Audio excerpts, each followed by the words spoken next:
In our politics lead, the Trump administration is intensifying its fight against Harvard University. Now they say they are threatening to revoke Harvard's eligibility to even host international students, which could pose another potential economic hit to the Ivy League school after the threats of defunding. This as a group of students at Harvard University gathered on campus today in support of Harvard's leaders, rebuking the Trump administration's demands to enforce certain policies and to get rid of others. Let's bring in Laurence Tribe. He's a professor emeritus of constitutional law at Harvard University. Professor Tribe, thanks for joining us. So these funding cuts are already threatening critical academic research and potentially life-changing innovations, the university says. How long do you think Harvard can financially afford this standoff with the Trump administration, even with your huge endowment? We're going to stand up for basic principles, for the rights of our students, for the rights of research, for the survival of the teaching hospitals, as long as it takes. We can outlast this bully. What we have discovered is that he is a combination of ineptitude, vindictiveness, lawlessness, and bluster. The people who cave to him and who make deals with him, the universities and the law firms who thought that if they paid his ransom, they would be safe, have learned that they're not safe. He comes back for more. That's the way it works. But because all of these demands, the attempt to take over essentially a private educational institution, to tell us what we can teach, to tell our students what they can say, what they can think, to tell law firms whom they can defend, those efforts are absolutely illegal. It's not even a close question.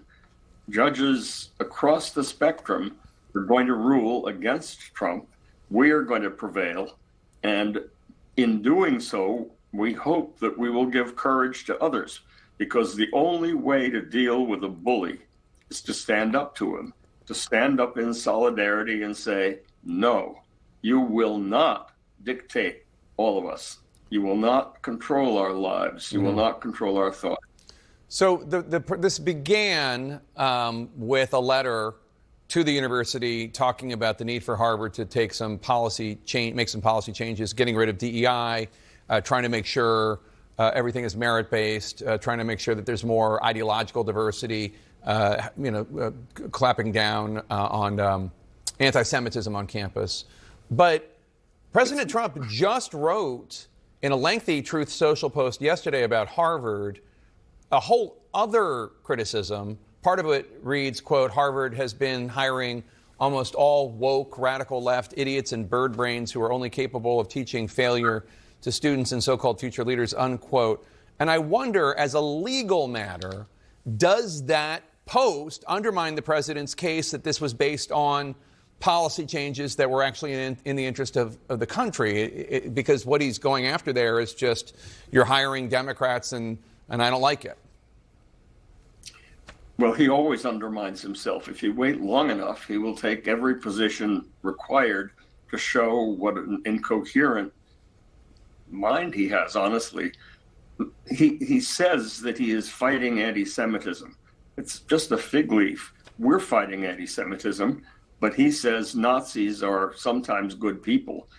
He is not defending any value that is an American value. He is simply defending the value of being the boss of everybody. You know, when my kids were growing up, when they were very young, I remember one of the things that they would typically say, I'm sure other parents have heard this, you are not the boss of me. Well, I wasn't. But Trump wants to be the boss of everyone and everything. He wants to be the boss of the Federal Reserve, even though that will destabilize the dollar. He wants to be the boss of all of these law firms.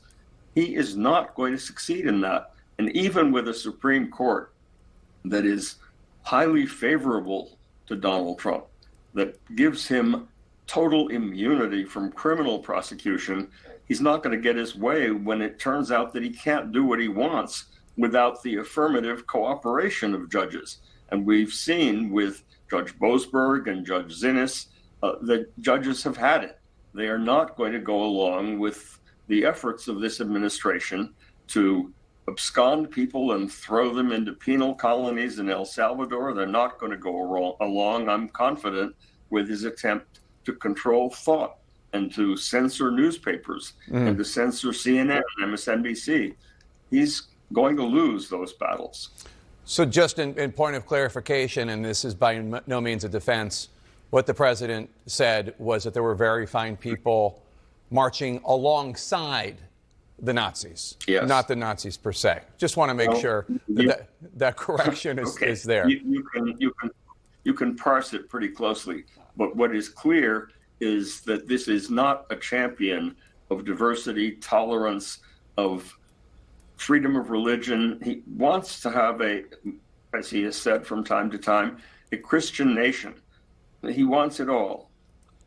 Professor what Tribe. The framers had in mind was a nation where you could believe what you wanted, whatever God you believed in, not Christian nationalism or any kind of fascistic trope of the sort that Donald Trump is pushing. Professor Tribe, always good to have you here. Thank you so much, sir. Appreciate it. President Trump started this day writing on Truth Social that the termination of the chairman of the Federal Reserve, Jerome Powell, quote, cannot come fast enough, unquote. That's an interesting comment. Does Trump actually